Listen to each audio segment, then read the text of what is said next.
कैसे हो आप सब। एक बार फिर से आपका स्वागत है मेरा दूरदर्शन मेरा विद्यालय में।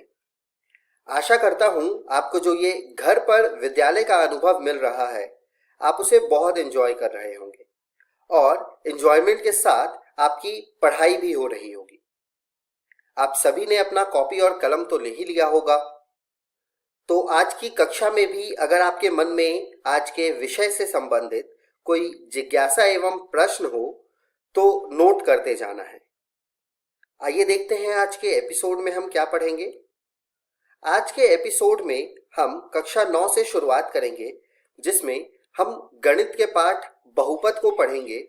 उसके बाद हम विज्ञान के नए पाठ हमारे आसपास के पदार्थ को पढ़ेंगे। कक्षा 9 की पढ़ाई के बाद हम एक रोचक कहानी देखेंगे जिसका नाम है भारत की रेल यात्रा, पोस्ट कार्ड की जुबानी। इस कहानी के बाद हम कक्षा 10 की पढ़ाई शुरू करेंगे, जिसमें हम गणित में बहुपद पाठ को पढ़ेंगे और विज्ञान में जैव प्रक्रम के बारे में पढ़ेंगे। तो चलिए शुरू करते हैं आज के एपिसोड को।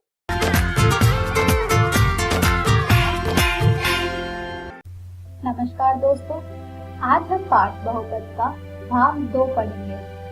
हमने हमारी पिछली वीडियो में पढ़ा बहुपद के बारे में, बहुपद के वर्गीकरण के बारे में और बहुपद के घात के बारे में। आज की इस वीडियो में हम पढ़ेंगे बहुपद के शून्य। तो चलिए आगे बढ़ते हैं और शुरू करते हैं हम हमारा आज का भाग। बहुपद के शून्य के बारे में जानने से पहले हम बहुपद का मान के बारे में जानेंगे। जब हम हमारे बहुपद में x के मान को सर्वत्र x के स्थान पर प्रतिस्थापित करेंगे तो हमें हमारे बहुपद का मान मिल जाएगा। चलिए एक उदाहरण से समझते हैं। मान लीजिए हमने एक बहुपद लिया px जो कि बराबर है 5 गुणे x की घात 3 घटा 2 गुणे x की घात 2 जमा 3x घटा 2। हमें हमारे बहुपद का मान ज्ञात करना है x बराबर 1 पर, यानी कि अब जहाँ जहाँ हमारे बहुपद में x है वहाँ हम 1 प्रतिस्थापित करेंगे, यानी कि हमें मिल जाएगा p1 बराबर 5 गुणे 1 की घात 3 घटा 2 गुणे 1 की घात 2 जमा 3 गुणे 1 घटा 2, जिसे हल करने पर हमें मिल जाएगा 5 घटा 2 जमा 3 घटा 2 यानी कि 4। यानी हमारे बहुपद px बराबर 5 गुणे x की घात 3 घटा 2 गुणे x की घात 2 जमा 3 गुणे x घटा 2 का मान x बराबर 1 पर 4 है। चलिए एक और उदाहरण देखते हैं। मान लीजिए हमने एक बहुपद लिया है px बराबर 5 गुणे x की घात 3 घटा 2 गुणे x की घात 2 जमा 3 गुणे x घटा 2।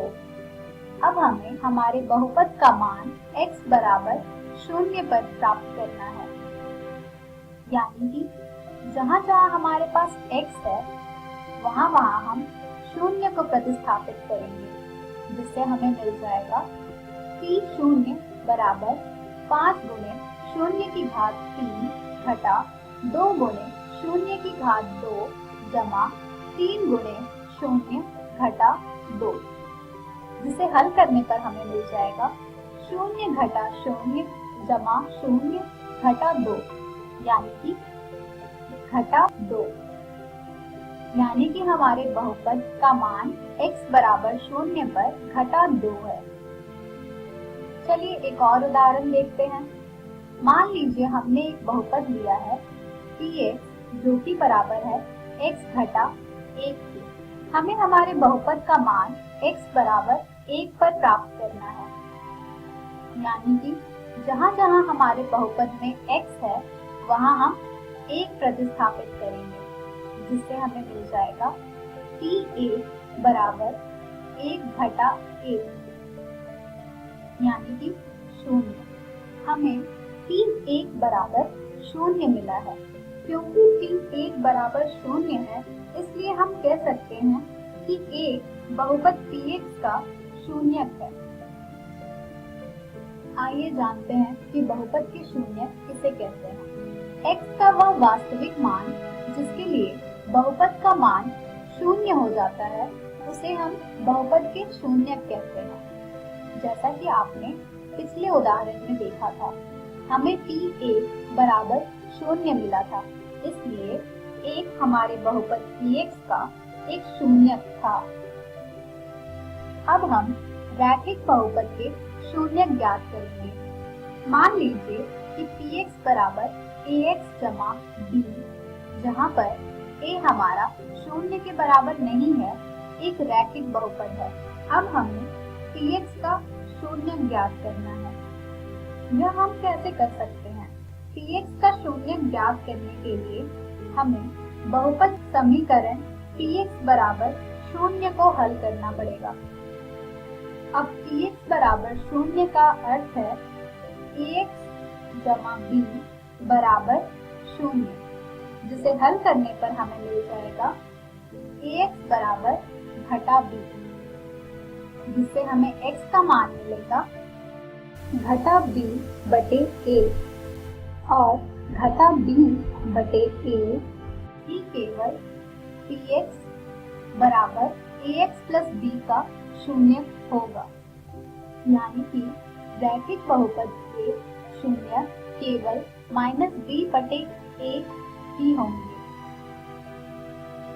अब हम बढ़ते हैं हमारे एक प्रश्न की तरफ, जिसमें हमें जांच करना है कि घटा 2 और 2 बहुपद x जमा 2 के शून्यक हैं या नहीं।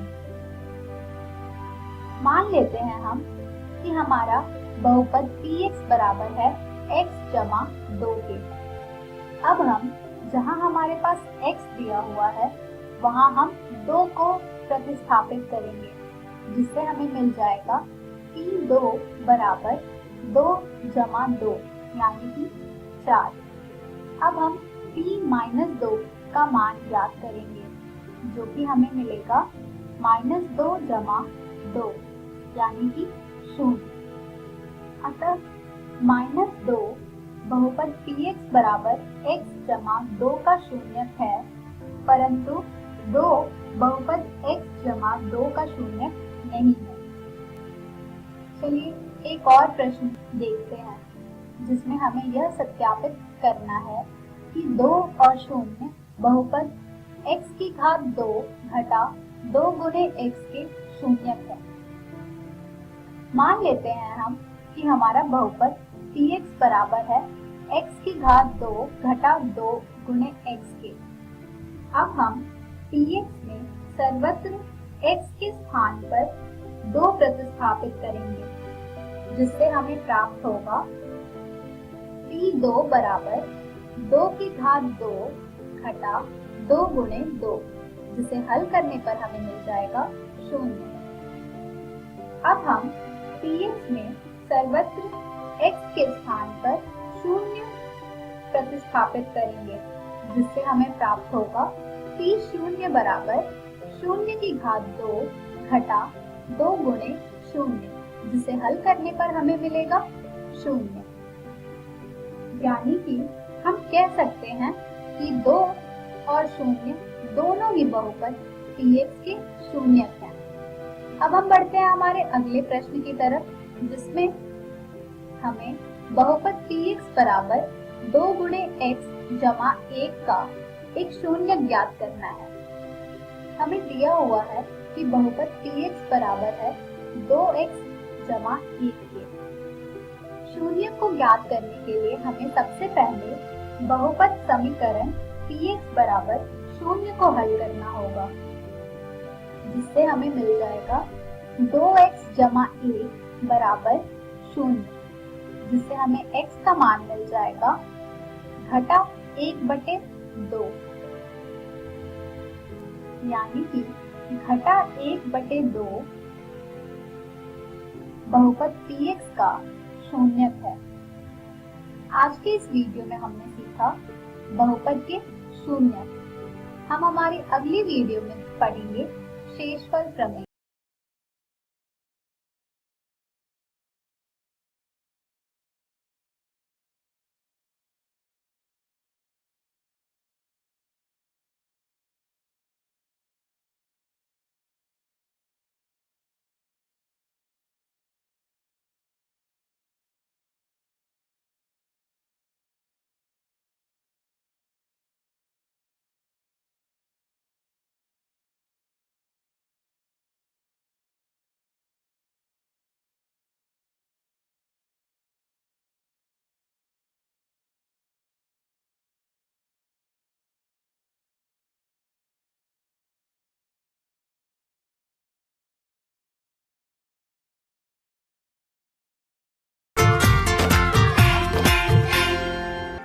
नमस्ते दोस्तों, विज्ञान के पहले वीडियो में आपका स्वागत है। आप नवीं कक्षा में पहुंच गए हैं, काफी बड़े हो चुके हैं। कभी आपने अपनी आसपास की वस्तुओं पर गौर किया है?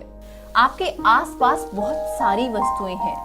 अब आप अगर साफ आसमान तले धूप सेक रहे हो तो पेड़ों को देख लीजिए, या बारिश में भीग रहे हो तो आप अपना छाता देख लीजिए, या फिर बारिश की बूंदों पर ही गौर कर लीजिए। इन सभी वस्तुओं का कुछ न कुछ आकार है, कुछ आकृति है, कुछ रंग है। और तो और अगर आप सर्दी के मौसम की बात करें तो कोहरा पड़ता है, यानी हवा का भी कुछ रंग हो सकता है। दुनिया में सभी वस्तु किसी न किसी सामग्री से बनी है जो उन्हें उनका रंग और आकार देता है, और उस सामग्री को वैज्ञानिक पदार्थ कहते हैं। तो चलिए इस वीडियो में हम देखते हैं हमारे आसपास के पदार्थ। और ये है चिट्टी, द रोबोट, जो विज्ञान में हमारी सहायता करेंगे। चलिए आज के विषय भी देख लेते हैं। ये है पदार्थ का भौतिक स्वरूप, पदार्थ के कणों के अभिलाक्षणिक गुण, और अंत में उनकी अवस्थाएं। चलिए शुरू करते हैं। विश्व का कोई भी पदार्थ रेत की तरह कणों से मिलकर बना है, मगर ये कण बहुत बहुत ज्यादा छोटे हैं, जिन्हें हम छू भी नहीं सकते और देख भी नहीं सकते। कणों का असली आकार कितना है ये तो ऐसे बताना मुश्किल है, पर थोड़ा सा आपको अंदाजा दे सकते हैं। जैसे आपने कोई दवाई वाली टैबलेट तो देखी ही होगी, उसे आप देख भी सकते हैं और छू भी। लेकिन जब आप पानी में उस टैबलेट को डाल देते हैं, वो घुलने लगती है और थोड़ी देर में गायब। यानी वो टैबलेट अपने पदार्थ के कणों में फैल गया है, जो हमें अब नहीं दिख पा रहा। आपकी पुस्तक में भी यही कहा है कि पदार्थ के कण इतने छोटे हैं कि हमारी कल्पना के बाहर हैं। वैसे इस उदाहरण में आपने एक बात गौर की, टैबलेट के पदार्थ के कण पानी के पदार्थ के कणों में मिल गए, यानी टैबलेट के कणों के लिए जगह थी पानी के पदार्थ के कणों में। या हम कह सकते हैं पदार्थ के कणों के बीच में खाली जगह है। और तो और टैबलेट के पदार्थ के कण बिना किसी मदद के खुद ब खुद पानी के पदार्थ में मिल गए। आप देख भी सकते हैं किस तरह टैबलेट के बड़े कण पानी में ऊपर की ओर आ रहे हैं। इससे हमें पता लगता है कि पदार्थ के कण निरंतर गति में रहते हैं, और इसकी वजह है गतिज ऊर्जा, और ये ऊर्जा बढ़ भी जाती है तापमान के साथ। जैसे यहाँ उबलते पानी में आप देख सकते हैं, पानी उबलते समय इस उथल पुथल का कारण है कि पानी के पदार्थ के कणों की गतिज ऊर्जा बढ़ गई है तापमान के साथ, जिससे सारे कण इधर उधर हो रहे हैं और पानी में उबाल दिख रहा है। और इसी ऊर्जा के कारण टैबलेट के पदार्थ के कण पानी के पदार्थ के कणों के बीच में घुल सके हैं, और इस दो विभिन्न पदार्थों के कणों का स्वतः मिलना विसरण कहलाता है। अच्छा, अभी एक और चीज देखिए। आप सबने देखा कि टैबलेट के कण पानी में जाते ही फैल गए और टैबलेट पानी में घुल गई, मगर जब टैबलेट पानी में नहीं था तब तो उसके कण नहीं फैले, यानी कोई आकर्षण बल था इन कणों के बीच में। मगर ऐसा नहीं है कि आप टैबलेट का चूरा नहीं कर सकते, लेकिन क्या आप जहाँ बैठे हैं उस बेंच का चूरा कर सकते हैं? मुझे नहीं लगता। बिना औजार के तो बिल्कुल भी नहीं। यानी आकर्षण बल तो है, लेकिन वो अलग अलग पदार्थ पे अलग अलग मात्रा में लगता है। ये तो हुई पदार्थ के कणों की बात। चलिए पूरे पदार्थों को भी एक साथ देख लेते हैं, किन किन अवस्थाओं में पाए जाते हैं ये। अभी हमने देखा कि टैबलेट को तो हम चूरा कर सकते हैं, लेकिन उसके लिए हमें मेहनत करनी पड़ेगी। खुद से नहीं होगा वो। और फिर बेंच को देखा, ये खुद से तो क्या हमसे भी नहीं हो सकता। तो ऐसी वस्तुएं जिनका एक आकार है, स्पष्ट सीमाएं हैं, उन्हें ठोस वस्तुएं कहा जाता है। चलिए एक और उदाहरण देखते हैं। आप सबने रबर बैंड तो देखे ही होंगे, पतले पतले गोल गोल चीजों को बांधने के काम आते हैं। वही वाले, जब हम इसे खींचते हैं इसका आकार बदल जाता है और जैसे ही छोड़ते हैं ये वापस अपने आकार में आ जाता है। और अगर अत्यधिक बल लगाया जाए तो वह टूट जाता है। यानी पदार्थ की वह अवस्था जिसमें उसके आकार में परिवर्तन ना लाया जा सके उसे ठोस अवस्था कहते हैं। अब रबर बैंड को छोड़िए और चिट्टी को देखिए। यहाँ चिट्टी एक प्रयोग कर रहे हैं जिसमें वे टेस्ट ट्यूब से फ्लास्क में एक रसायन को डाल रहे हैं। यहाँ ध्यान देने वाली बात यह है कि जब रसायन टेस्ट ट्यूब में था तो वह टेस्ट ट्यूब के आकार का था और जब फ्लास्क में आया तब फ्लास्क के आकार का हो गया। लेकिन वो रसायन वही है, उसका आयतन भी उतना ही है और वजन भी, उनमें कोई परिवर्तन नहीं है। और ये सिर्फ यहाँ ही नहीं, कोई और फ्लास्क या बर्तन ले लीजिए, ये रसायन या फिर साधारण पानी भी बर्तन का ही आकार ले लेगा। तो पदार्थ की वो अवस्था जिसमें उसका निश्चित आकार तो नहीं लेकिन निश्चित आयतन होता है उसे द्रव्य अवस्था कहते हैं। हमने ठोस अवस्था देख ली, द्रव्य अवस्था देख ली, लेकिन एक गैसीय अवस्था भी होती है। कहते हैं ये हवा, धुआं ये सब है। अब हवा तो हमने देखी नहीं कभी, बस सांस में ली है। अच्छा हाँ, गुब्बारे याद है आपको? हवा ही तो भरी होती है उसमें। भले ही हवा दिख नहीं रही मगर हवा की वजह से ही गुब्बारा फूलता है। और अगर आपको मेलों में गुब्बारे वाला याद हो तो उसके पास एक सिलेंडर भी होता था जिससे वो गुब्बारों में हवा भरता था। उस सिलेंडर में भी हवा ही भरती है। कभी मिले तो पूछना कौन सी गैस है उस सिलेंडर में। किसी गैसीय पदार्थ के कणों के बीच बहुत ज्यादा रिक्त स्थान होता है। ठोस पदार्थ में सबसे कम, द्रव्य पदार्थ में थोड़ा ज्यादा और गैसीय अवस्था में सबसे ज्यादा। अब उन गुब्बारों को ही याद कीजिए। अगर आप गुब्बारे को हर तरफ से दबाते हैं तो वो दबकर थोड़ा छोटा हो जाता है। अब ज्यादा दबाएंगे तो फूट जाएगा, लेकिन उससे पहले कुछ आकार तक छोटा होता है।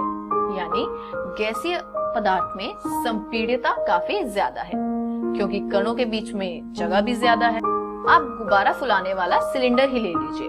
जितने गुब्बारे उससे फुलाते हैं इतनी गैस तो नहीं आनी है उस सिलेंडर में बिना संपीड्यता के। अच्छा, और आप सभी को घर में खाने के समय से पहले ही खाने की खुशबू आती होगी, लेकिन रसोई घर से दूसरे कमरे तक ये हुआ कैसे? ऐसा इसलिए क्योंकि खाना पकाते समय उस पकवान के कुछ कण धुएं में निकलने लगते हैं और वायु में मिल जाते हैं। अब जो वायु में कण हैं, वो काफी तीव्रता से फैल जाते हैं और हमारी नाक तक पहुंच जाते हैं और इस प्रक्रिया को हम विसरण कहते हैं। पर यदि रसोई में एक शरबत बनाया जा रहा हो या कोई मिठाई रखी हो तो क्या तब भी आप बता पाएंगे? नहीं, क्योंकि इसके कण वायु में नहीं मिल रहे हैं।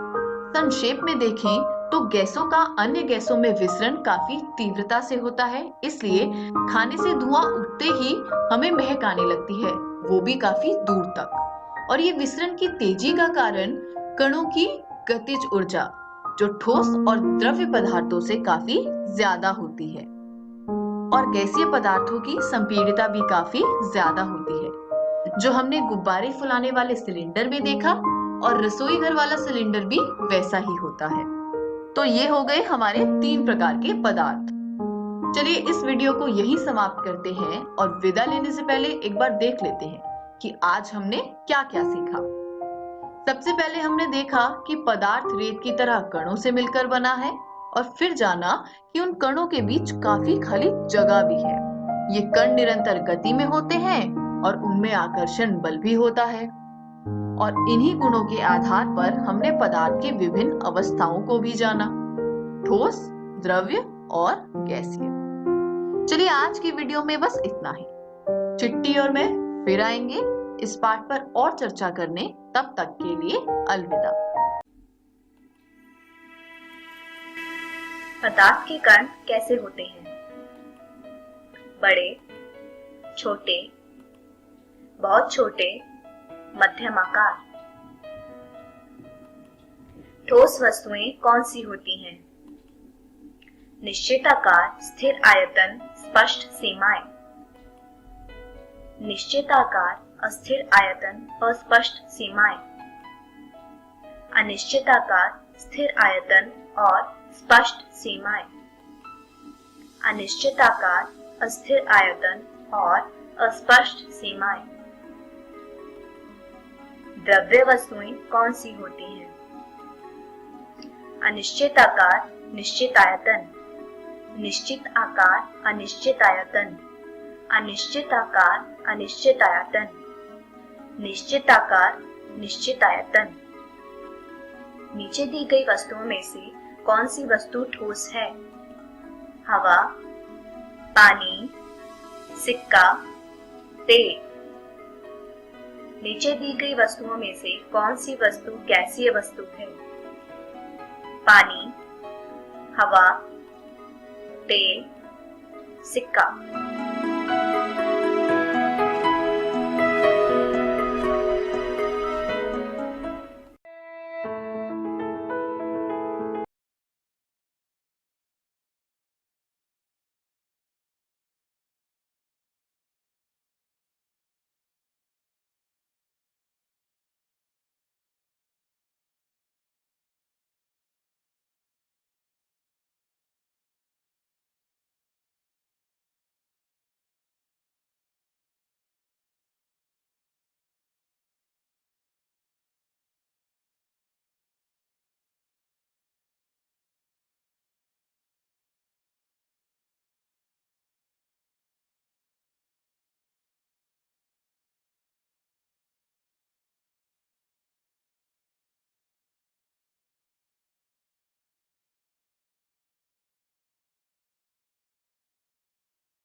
जानकारी के लिए संपर्क करें टोल फ्री नंबर 104 पर।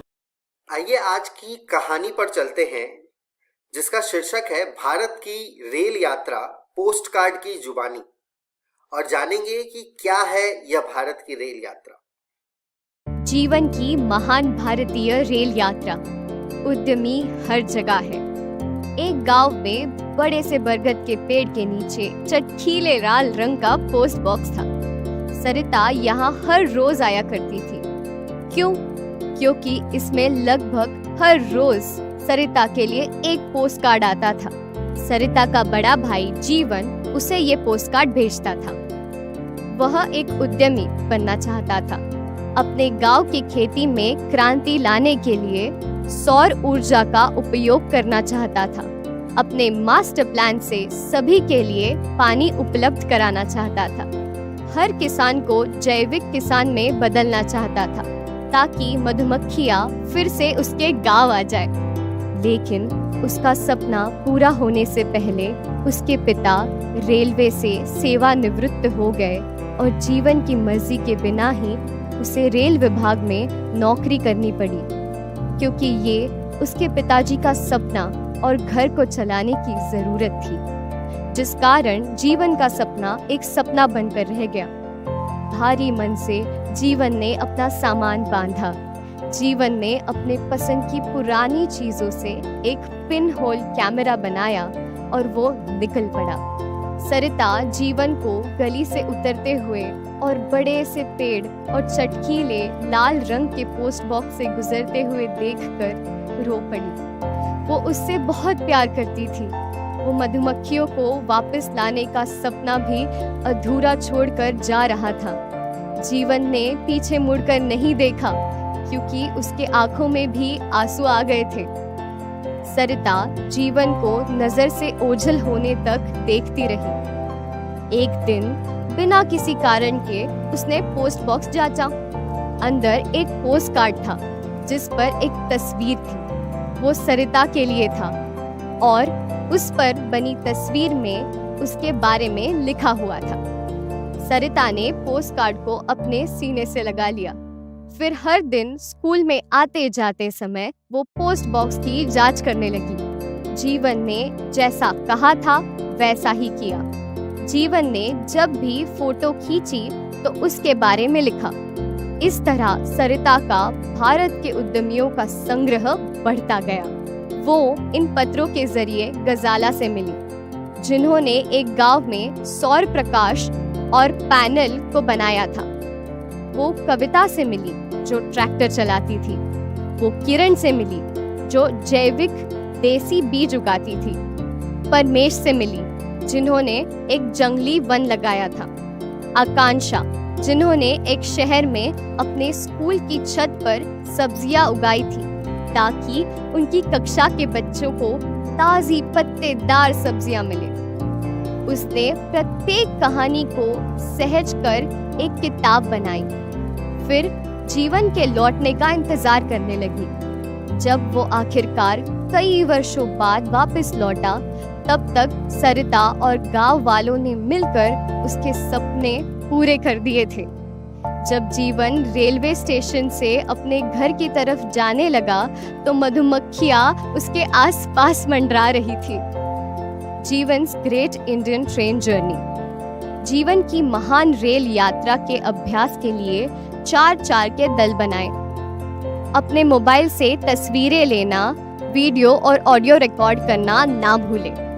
अब आप जानते हैं कि उद्यमी कौन होता है।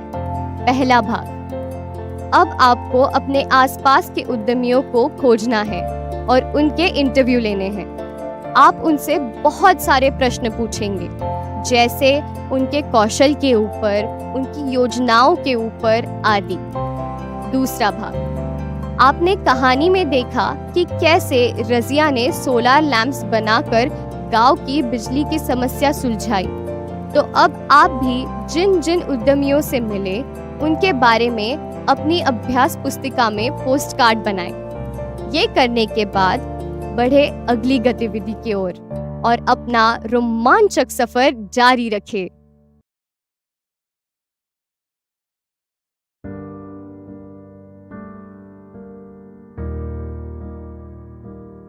राजू, जरा इधर आना।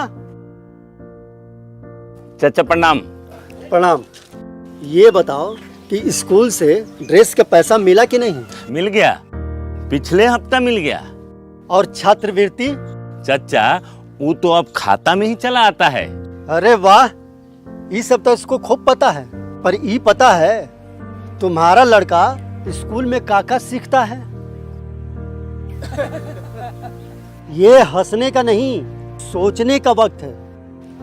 सिर्फ बैट हाथ में दे देने से कोई सचिन नहीं बन जाता। उसी तरह ड्रेस सिलवाकर पहनाकर स्कूल भेज देने से पिंटू होनहार नहीं बन जाएगा। अब जरूरत है कि माता पिता बच्चे स्कूल में क्या सीख रहे हैं उस पर ध्यान दें। तभी वक्त के साथ ये भी आगे बढ़ेंगे और हम भी। चाचा हम तैयार हैं, क्या आप तैयार हैं? आइए हम मिलकर अपने बच्चों के भविष्य को एक नई उड़ान दें। आज हम पूछेंगे तो कल ये सीखेंगे।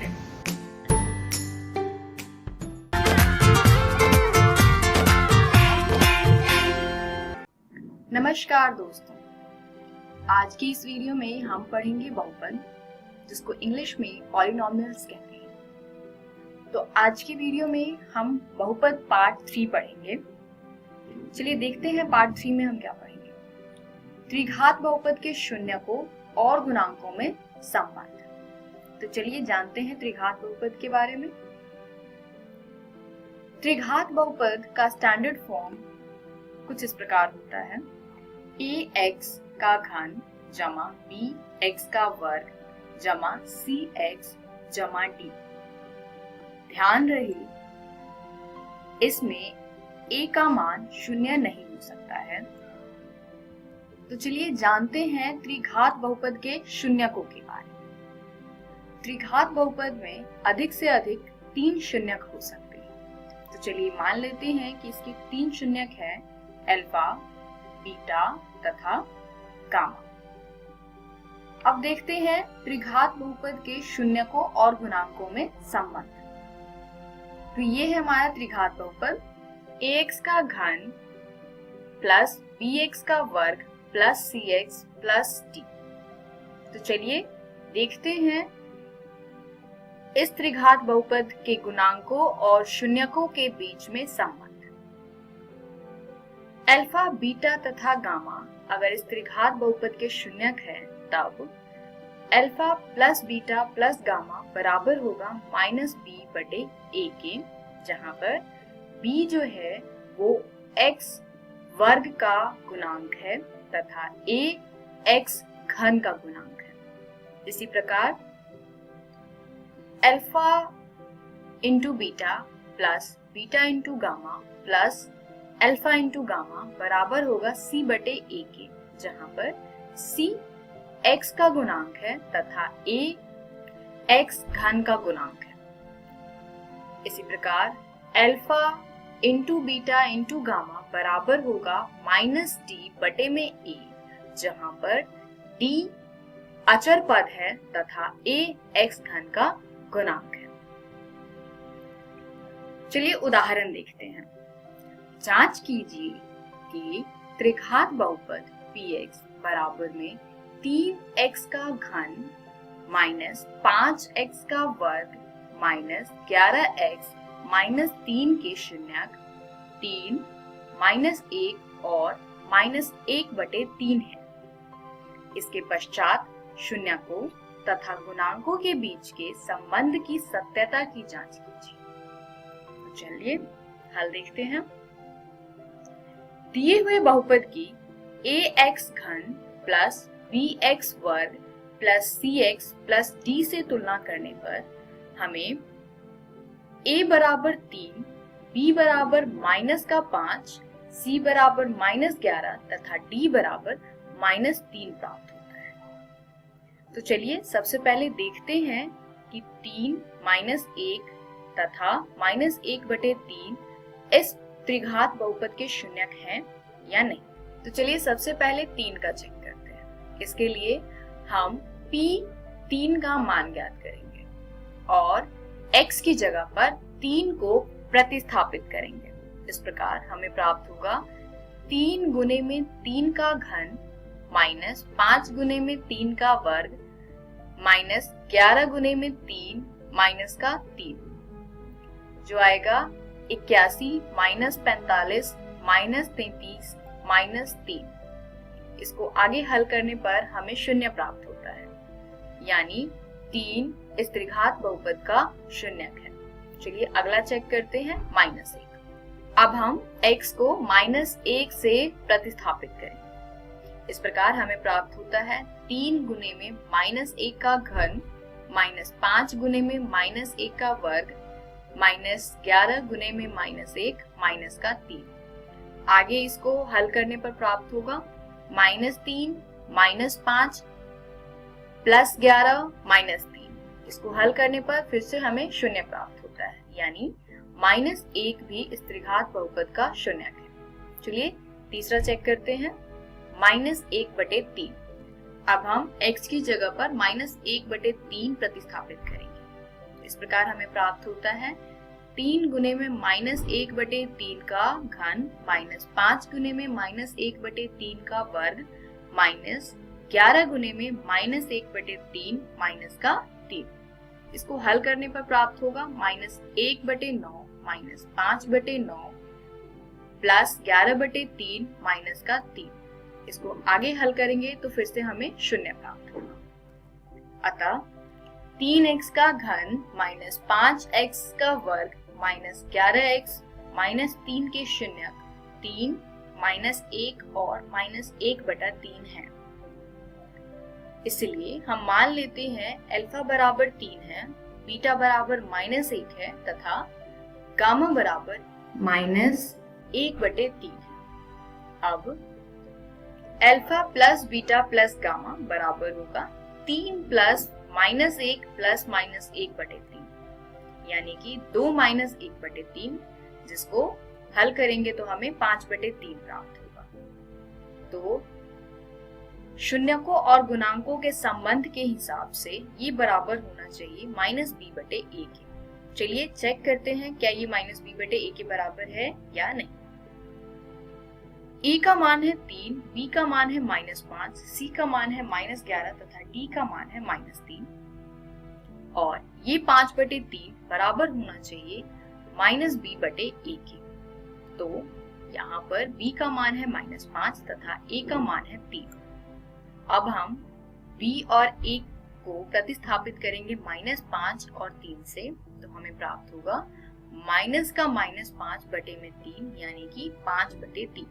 तो आप देख सकते हैं alpha plus beta plus gamma का मान 5/3 है तथा -b/a का मान भी 5/3 है, यानी यहाँ पर alpha plus beta plus gamma का मान -b/a के बराबर है। चलिए अगला चेक करते हैं, alpha beta plus beta gamma plus alpha gamma. तो चलिए इसमें अल्फा बीटा तथा गामा का मान रखते हैं। 3 गुने में -1 प्लस -1 गुने में -1/3 प्लस 3 गुने में -1/3, जिसका मान आएगा -3 प्लस 1/3 माइनस का 1, यानी -11/3। ये किसके बराबर होना चाहिए? c/a के। तो चलिए चेक करते हैं क्या ये c/a के बराबर है या नहीं। तो -11/3 बराबर होना चाहिए c/a के। c का मान है -11 तथा a का मान है 3, यानी c/a का मान हो गया -11/3। तो आप देख सकते हैं कि alpha beta plus beta gamma plus alpha gamma का मान -11/3 है तथा c/a का मान भी -11/3 है, यानी alpha beta plus beta gamma plus alpha gamma बराबर है c/a के। चलिए लास्ट चेक करते हैं, अल्फा बीटा गामा यानी कि alpha into beta into gamma. Value put करते हैं अल्फा बीटा गामा का। 3 गुने में -1 गुने में -1/3, यहाँ पर 3 से 3 कैंसिल हो जाएगा तथा -1 गुने में -1 1 के बराबर आ गया। अब ये बराबर होना चाहिए किसके? -d/a के। तो चलिए इसको भी चेक करते हैं। 1 बराबर होना चाहिए -d/a के, जहाँ पर d का मान है -3 तथा a का मान है 3। अब माइनस का -3/3 को हल करेंगे तो ये बराबर आएगा 1 के। तो आप फिर से देख सकते हैं कि अल्फा बीटा गामा का मान 1 है तथा -d/a का मान भी 1 है, यानी कि अल्फा बीटा गामा बराबर है -d/a के। तो इस प्रकार ये प्रश्न समाप्त होता है। इस वीडियो में हमने सीखा कि एक त्रिघात बहुपद में alpha plus beta plus gamma का मान -b/a होता है, alpha beta plus beta gamma plus alpha gamma का मान c/a होता है तथा अल्फा बीटा गामा का मान -d/a होता है। अगली वीडियो में हम इसी को कंटिन्यू करेंगे, यानी बहुपद के शून्यकों और गुणांकों के बीच में संबंध के बारे में पढ़ेंगे।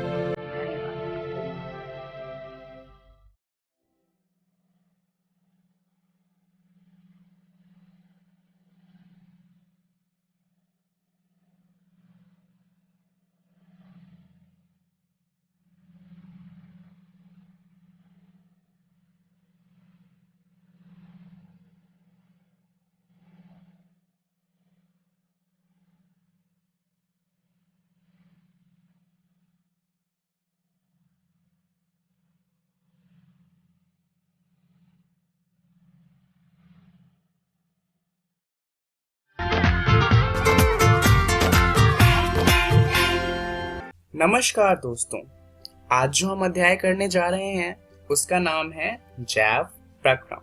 आज हम इसका दूसरा भाग करेंगे। तो चलिए जानते हैं कि इस भाग में हम क्या क्या जानने वाले हैं। सबसे पहले हम बात करेंगे पोषण की, और उसके बाद हम बात करेंगे स्वपोषी पोषण की और विषमपोषी पोषण की। जैसा कि हम जानते हैं, इससे पहले वाले जो वीडियो था उसके अंदर हमने जाना था कि जैव प्रक्रम क्या होते हैं, और उसमें हमने 4 तरीके के जैव प्रक्रम पढ़े थे। पोषण उन्हीं में से एक प्रक्रम है। चलिए जानते हैं कि पोषण होता क्या है। शरीर में क्रम की स्थिति के अनुरक्षण करने के लिए हमें ऊर्जा की आवश्यकता होती है। इसके अलावा वृद्धि, विकास, प्रोटीन संश्लेषण आदि में भी हमें बाहर से पदार्थों की आवश्यकता होती है। अब ये हमें किससे मिलेंगे? ये हमें मिलेंगे हमारे भोजन से। और अगर हम भोजन को नहीं लेंगे तो क्या होगा? हमारे शरीर की वृद्धि, विकास और प्रोटीन संश्लेषण या फिर जो भी चीजें हैं वो होना रुक जाएंगी, और उससे क्या होगा? हमारे शरीर में जितनी भी कोशिकाएं हैं वो सारी की सारी मर जाएंगी, और इसी से हमारा जो शरीर होगा वो भी मर जाएगा। तो पोषण एक बहुत ही ज्यादा महत्वपूर्ण प्रक्रम है। तो चलिए जानते हैं कि आखिर इस प्रक्रम में होता क्या है और ये प्रक्रम होता किस तरीके से है। दरअसल पोषण के 2 तरीके होते हैं। एक होता है स्वपोषी पोषण। ये होता है पेड़ पौधों में, क्योंकि ये पेड़ पौधे जो होते हैं वो अपना भोजन स्वयं बना सकते हैं। स्वपोषी पोषण का मतलब ही होता है कि जो अपना भोजन स्वयं बना सके। दूसरा होता है विषमपोषी पोषण। इसमें वो जीव आते हैं जो अपना भोजन स्वयं नहीं बना सकते। तो ये क्या करते हैं? ये स्वपोषी पोषण वाले जो भी जीव होते हैं या तो उन्हें खाते हैं या फिर किसी और दूसरे जीव को खाते हैं अपने भोजन को प्राप्त करने के लिए। तो चलिए जानते हैं स्वपोषी पोषण के बारे में। दरअसल जितने भी हरे पौधे होते हैं वो स्वपोषी होते हैं। क्यों? क्योंकि ये प्रकाश संश्लेषण कर सकते हैं। तो आखिर ये प्रकाश संश्लेषण होता क्या है? दरअसल इसके बारे में हम पहले की कक्षाओं में भी पढ़ चुके हैं। अकार्बनिक यौगिकों से भोजन बनाने की प्रक्रिया को कहा जाता है प्रकाश संश्लेषण। तो चलिए जानते हैं कि आखिर ये होता कैसे है। दरअसल प्रकाश संश्लेषण की कुछ आवश्यकताएं होती हैं, जैसे कि इसे प्रकाश ऊर्जा चाहिए होती है। उसके अलावा प्रकाश संश्लेषण के लिए हमें क्लोरोफिल चाहिए होता है, कार्बन डाइऑक्साइड चाहिए होता है और जल चाहिए होता है।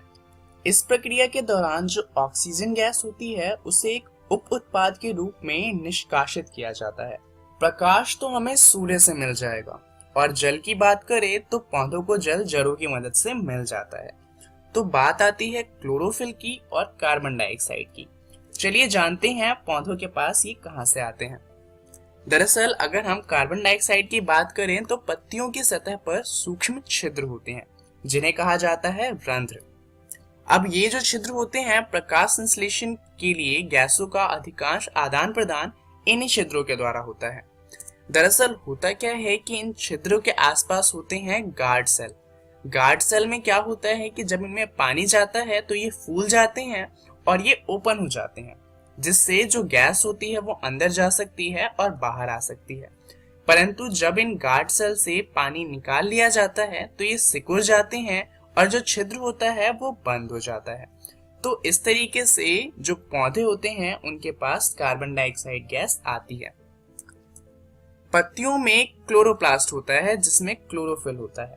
तो पौधों को क्लोरोफिल किसी और से लेने की जरूरत नहीं होती, क्योंकि पौधों के पास ये पहले से मौजूद होता है क्लोरोप्लास्ट के अंदर। अब क्लोरोफिल का काम क्या होता है? दरअसल प्रकाश संश्लेषण के लिए क्लोरोफिल बहुत ज्यादा आवश्यक है, बिकॉज ये प्रकाश को सोख लेता है, और क्योंकि प्रकाश को सोख लेता है तो प्रकाश की ऊर्जा की मदद से ये अपना भोजन बना पाता है। तो चलिए जानते हैं कि आखिर इसका समीकरण किस तरीके का है। ये समीकरण बहुत ही ज्यादा महत्वपूर्ण है, तो इसे याद कर लीजिएगा। दरअसल हमने पहले की कक्षाओं में जो समीकरण पढ़ा है वो कुछ इस तरीके का है। जब कार्बन डाइऑक्साइड गैस और जल अभिक्रिया करते हैं क्लोरोफिल और प्रकाश की मौजूदगी में, जो कि हमें सूर्य से मिलता है और क्लोरोफिल पत्तियों के पास होता है, तो हमें मिलता है कार्बोहाइड्रेट और साथ में मिलता है ऑक्सीजन गैस। परंतु ये जो अभिक्रिया है ये पहले की कक्षा के लिए है। अभी के लिए जो आपको अभिक्रिया याद रखनी है वो अभिक्रिया है कि जब 6 कार्बन डाइऑक्साइड गैस के मॉलिक्यूल अभिक्रिया करते हैं 6 जल के मॉलिक्यूल से क्लोरोफिल और प्रकाश की मौजूदगी में, तो हमें मिलता है ग्लूकोज, जिसका सूत्र होता है C6H12O6 और साथ में हमें मिलता है ऑक्सीजन गैस। तो ये जो नीचे वाली समीकरण है आपको अब ये याद रखनी है, क्योंकि दरअसल जो ऊपर वाली समीकरण है वो उतने अच्छे से चीजों को एक्सप्लेन नहीं करती। तो चलिए अब बात करते हैं कि आखिर कार्बोहाइड्रेट से होता क्या है। दरअसल ये जो कार्बोहाइड्रेट हमें इस अभिक्रिया से मिलता है, ये पौधों को ऊर्जा प्रदान करने में प्रयुक्त हो जाता है। परंतु जो पौधे होते हैं वो सारा कार्बोहाइड्रेट एक ही बार में इस्तेमाल नहीं कर लेते। दरअसल वो कुछ कार्बोहाइड्रेट को इकट्ठा करके भी रख लेते हैं, क्योंकि हम जानते हैं कि रात के समय प्रकाश संश्लेषण नहीं हो सकता, परंतु पौधों को ऊर्जा तो रात के समय भी चाहिए।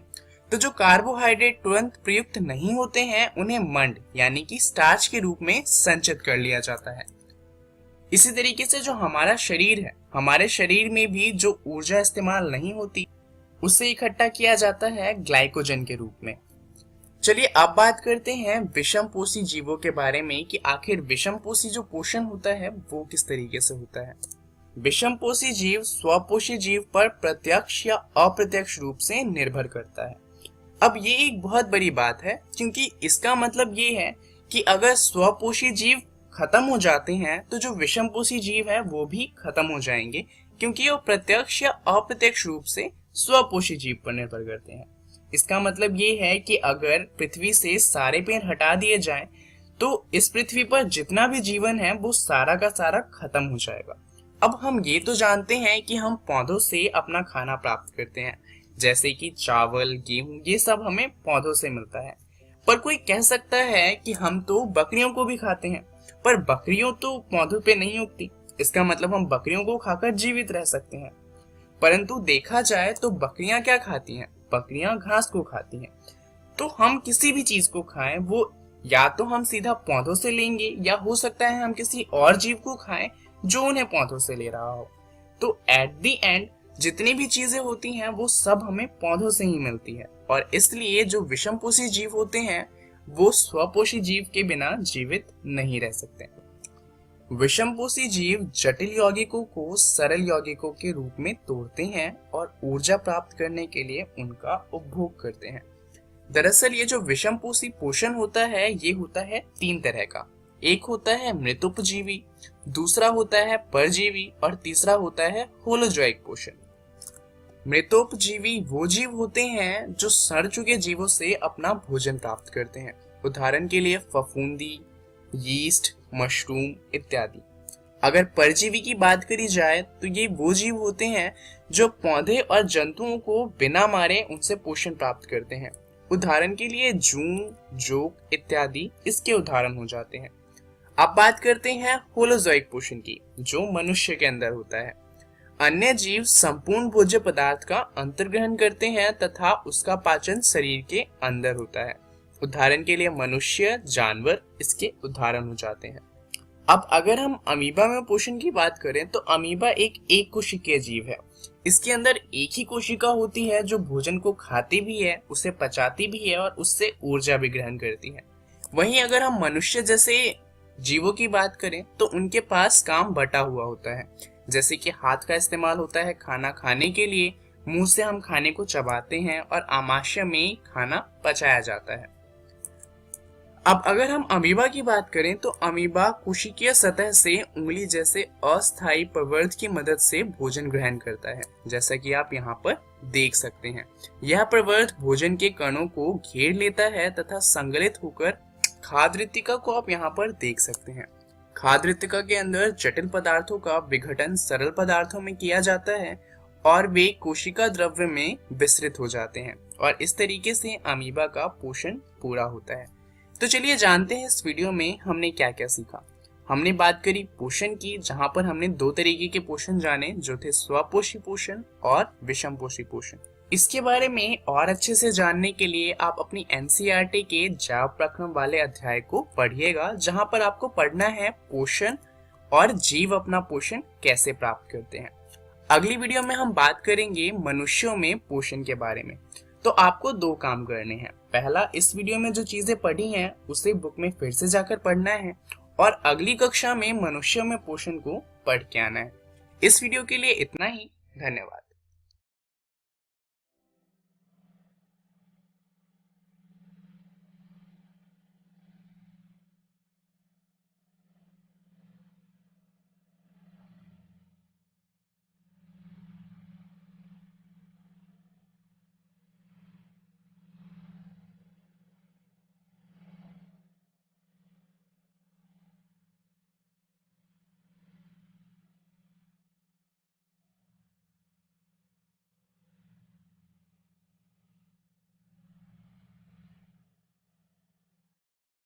कोरोना वायरस जैसी महामारी से बचाव के लिए देश भर में लॉकडाउन है। बच्चों को सुरक्षित रखने के लिए विद्यालय बंद किए गए हैं। इस परिस्थिति में आपका मोबाइल ही आपका विद्यालय बन सकता है। जी हाँ, बिहार सरकार के शिक्षा विभाग ने यूनिसेफ और इकोवेशन के साथ मिलकर उन्नयन ऐप मेरा मोबाइल मेरा विद्यालय की शुरुआत की है। इस ऐप पर आप कक्षा 6 से 12 तक के पाठ्यक्रम को पढ़ सकते हैं। सिर्फ पढ़ ही नहीं सकते, बल्कि आपको पढ़ते समय अगर किसी भी तरह की कोई परेशानी आती है या फिर मन में कोई सवाल आता है तो इस ऐप पर आप अपने सवाल भी पूछ सकते हैं, जिसका जवाब उस विषय के विशेषज्ञ द्वारा दिया जाएगा। तो प्ले स्टोर से अभी डाउनलोड करें उन्नयन ऐप मेरा मोबाइल मेरा विद्यालय और अपने मोबाइल से ही अपने विद्यालय का अनुभव पाएं, वो भी बिल्कुल निशुल्क। घर पर रहें, सुरक्षित रहें, स्वस्थ रहें, पढ़ते रहें, आगे बढ़ते रहें, क्योंकि चाहे कोई भी स्थिति हो, शिक्षा हर बच्चे का अधिकार है। बिहार शिक्षा परियोजना की एक पहल। आशा करता हूं कि आज के एपिसोड में आपको जो पढ़ाया गया हो वो आपको बहुत अच्छे से समझ आ गया होगा। अगर आपके मन में कोई सवाल हो जो आपने नोट किया हो, उसको आप उन्नयन ऐप पर अपने सवाल को पूछ सकते हैं, अपने डाउट को पूछ सकते हैं। वहां आपको उसी विषय के विशेषज्ञ द्वारा जवाब दिया जाएगा। अगर आपके पास इंटरनेट या मोबाइल नहीं है तो भी घबराने की जरूरत नहीं है। आप फोन करके भी हमें संपर्क कर सकते हैं और अपनी जिज्ञासा मिटा सकते हैं। नंबर स्क्रीन पर दिए गए हैं, इसे नोट कर लें। आप हमें ईमेल भी कर सकते हैं। ईमेल के लिए ईमेल आईडी स्क्रीन पर दिया गया है, biharunnyan@gmail.com। आप हमें इस पर ईमेल भी कर सकते हैं और वहां पे भी आपके प्रश्नों का उत्तर दिया जाएगा। बच्चों, ईमेल करने से बेहतर होगा अगर आपके पास एंड्रॉइड मोबाइल है तो आप उन्नयन ऐप का इस्तेमाल करें। उस पर आप सभी वीडियो को भी दोबारा देख सकते हैं और अपने सवालों का संशय भी मिटा सकते हैं। आज के एपिसोड का पुनः प्रसारण देखने के लिए आप YouTube पर सर्च कर सकते हैं मेरा दूरदर्शन मेरा विद्यालय और इकोवेशन के चैनल पर डाली गई वीडियो को देख सकते हैं। यह प्रसारण आज 2 बजे के बाद कभी भी आप देख सकते हैं दोबारा YouTube पर। मेरा दूरदर्शन मेरा विद्यालय के आज के एपिसोड में इतना ही। मिलते हैं अगले एपिसोड में कुछ और रोचक कहानी और कुछ और पाठ के साथ। बाय बाय बच्चों।